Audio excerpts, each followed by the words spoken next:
यो चाहिँ निजगढ नगरपालिका 3 सिङ्गलमा रहेको झोलुङ्गे पुल हो र यहाँबाट चाहिँ अटोहरू हिँड्ने गर्छ। गाडी जस बाइक साइक सबै हिँड्ने यो बाटो हो, अटोदेखि लिएर सबै।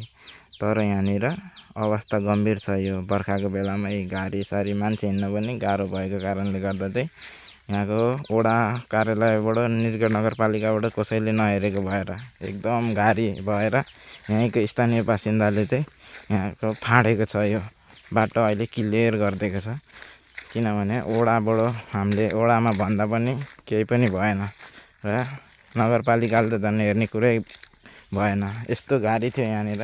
अहिले सब यहीँको स्थानीय बासिन्दाले चाहिँ फाँडफुँड गरेर जोस् राम्रो गरिरहेछ भनौँ। यति भन्दै म उता देखाउँछु। काम गर्ने मान्छेहरू नै रहेको छ। आज उताति फाट्ने काम भइरहेको छ क्या, पुरा धमाधम। यहाँको स्थानीयहरू काम चाहिँ धमाधम भइरहेछ। यता है यस्तो हाम्रो यो चाहिँ निजगढ नगरपालिका 3 सिङ्गलबाट वडा निजगढ नगरपालिकाले केही नहेरेको भएर घारी सारी धेरै छन् यहाँनिर चाहिँ। यहाँको त्यही भएर स्थानीयले नै काम धमाधम भइरहेछ। के छ दाइ प्रतिक्रिया भन्दिनँ तपाईँको? केही भन्नु छ भने हाम्रो वडाबाट त केही हेरेन, नगरपालिकाले पनि केही हेरेन। यहाँको स्थानीयलाई चाहिँ एकदम गाह्रो भयो कि बाटो हिँड्नलाई। काम आफैले गर्नु परेछ है, वडाबाट केही हेर्दैन, गाह्रो छ। अहिले यस्तो गाडी भएर यहाँको स्थानीयले चाहिँ जोस् आफैले नै फाट्नु परेछ। ल हाम्रो चाहिँ धमाधम काम कार्य भइरहेछ भनौँ। ओ मामा काम धमाधम भइरहेछन्।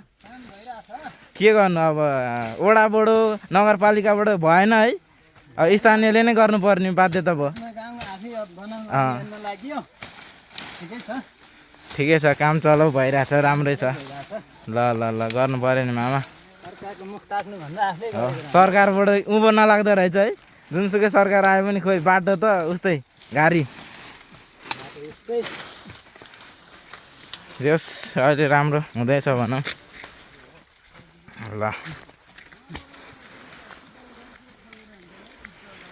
धमाधम जस राम्रै बाटो। अब चाहिँ यति ठुलो बाटो पनि यो गाडीको कारणले चाहिँ मान्छे हिँड्ने पनि गाह्रो भएको थियो भनौँ। होइन दिनुहोस् है, गाह्रो छ हो भाइ। नाम मात्रै विकासको नाम गरेको धेरै विकास केही भएन हो। यस्तो छ बाटोको अवस्था, गाडी